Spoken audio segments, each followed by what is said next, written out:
Assalamualaikum warahmatullahi wabarakatuh. Perkenalkan saya Ahmad Rahmat, PBSI 3B. Di sini saya akan meresensi suatu novel ya yang berjudul Ayat-Ayat Cinta. Yang mana ini adalah tugas UAS atau ulangan akhir semester mata kuliah pembelajaran membaca yang diampu oleh dosen Ibu Mutmainah MPD. Terima kasih Bu sudah menonton. Tapi mohon maaf Bu, novel Ayat-Ayat Cintanya dipinjam oleh Sodik dan sampai sekarang belum saya ambil, sehingga yang saya pegang ini untuk ya sekedar supaya nggak grogi, ini novel lain Bu. Mohon maaf Bu. Ya, nah novel Ayat-Ayat Cinta adalah novel karya novelis Indonesia yang viral, yaitu Habibur Rahman El Siraji, yang terbit tahun 2004. Tebal halamannya itu 420, yang diterbitkan oleh penerbit Republika. Novel ini adalah novel yang mengisahkan tentang Fahri, seorang mahasiswa Al-Azhar yang berasal dari Indonesia. Di sana Fahri bertemu dengan teman-temannya sesama orang Indonesia yang sama-sama belajar di sana, yaitu Nurul dan juga 4 teman laki-lakinya yang sekos ya atau seruangan sama dia. Teman-teman, novel ini adalah novel yang menurut saya itu inklusif, mencakup semuanya. Di sini banyak sekali aspek-aspek yang tercangkup, mulai dari nilai cinta yang dibalut dengan keimanan ya, keislaman, bagaimana seorang laki-laki itu jatuh cinta, seorang muslim itu jatuh cinta, dan bagaimana di sini juga dikisahkan tentang nilai toleransi. Jadi di sini Fahri adalah orang Islam yang dia mempunyai tetangga yang non Muslim, Kristen Koptik. Tetapi di sini Fahri masih bisa berhubungan baik dengan mereka. Bahkan anak dari tetangganya yaitu bernama Maryam, dia hafal surat Maryam sesuai namanya.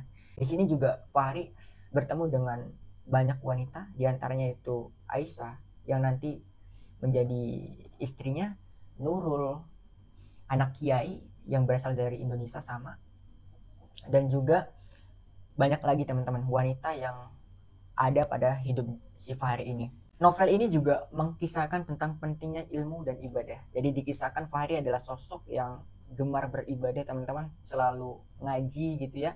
Dan juga walaupun di Al-Azhar itu kalau panas-panas banget, dingin-dingin banget, tetapi semangat belajar dia itu masih tinggi. Dibuktikan ketika musim panas ya, itu kan panas banget. Dia masih semangat untuk belajar pada seorang syekh yang ada jauh di kosan dia, istilahnya kosan ya, jauh di kosan dia. Dia harus melewati atau menggunakan transportasi yang namanya metro, kereta bawah tanah. Dan dari kereta metro itulah Fahri bertemu dengan tokoh yang kedua, yaitu Aisyah yang nantinya akan menjadi istri dia teman-teman. Novel ini juga mengajarkan kita tentang ketakwaan terhadap atau kepada Allah Subhanahu wa taala, karena dikisahkan Fahri ini kan menikah ya dengan Aisyah. Kemudian ketika menikah dengan Aisyah, Fahri ini dituduh untuk, mohon maaf teman-teman, memperkosa gadis kecil, yang mana gadis ini yang tadinya dibantu oleh Fahri, tetapi gadis ini mengfitnah Fahri, mohon maaf, memperkosa dia. Yaitu cobaan untuk Fahri. Tetapi di sini Fahri ini bertawakal kepada Allah, dia pasrah, selalu berdoa, dan pada akhirnya kunci dari permasalahan ini yaitu Maryam ya. Maryam karena sebagai saksi kunci dari permasalahan ini, dia yang tadinya sakit Allah izinkan sembuh untuk mengungkapkan bagaimana hal ini itu terjadi. Ternyata Fahri itu tidak memperkosa dia, tetapi dia justru membantu dia. Kelebihan dari novel ini adalah banyak teman-teman ya, diantaranya tadi komprehensif ya, mencangkup semuanya, segala aspek itu ada. Dan juga untuk penulisannya ini sangat puitis teman-teman. Jadi si penulis itu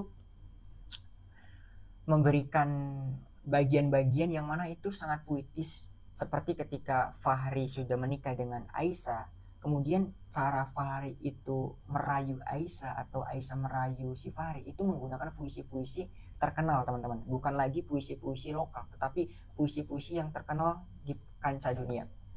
Dan ketika penulis ini menyematkan atau mengutip perkataan dari tokoh-tokoh tertentu ya, misal syekh besar gitu, ketika Fahri menemukan kejadian, kemudian Fahri teringat tentang suatu syekh, dan kemudian si penulis menyematkan hadis atau potongan tulisannya ke dalam novelnya, itu ada terjemahannya.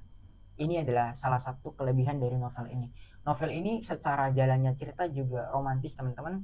Bagaimana mungkin ketika Fahri walaupun ya sosok pendiam, ternyata ketika menikah itu romantis juga teman-teman. Pasti teman-teman ketika membaca juga senyum-senyum sendiri nanti. Tetapi ada juga kelemahannya, yaitu novel ini kurang penggambaran sosok wanita tertentu. Misal di sini kan ada Maryam, ada orang yang mengfitnah dia, ya sosok orang yang mengfitnah dia, itu penggambaran tokohnya kurang. Sehingga ya kita sebagai pembaca kurang memahami latar belakang wanita tersebut. Dan secara keseluruhan novel ini sangat bagus teman-teman, pembangun jiwa sesuai tagline dari novel ini, dan saya sangat merekomendasikan teman-teman untuk membeli dan membaca novel Ayat-Ayat Cinta ini karena karya novelis ternama Habibur Rahman El Siraji, nggak usah dipertanyakan lagi teman-teman ya. Saya kasih rating novel ini 8,5 teman-teman ya. Novel Ayat-Ayat Cinta ya, bukan novel ini. Kalau ini buat pegangan saya aja, novelnya dipinjam sama teman saya teman-teman. Oke, terima kasih sudah menonton video resensi ini teman-teman. Kurang lebihnya mohon maaf. Wassalamualaikum warahmatullahi wabarakatuh. Beli ya, beli.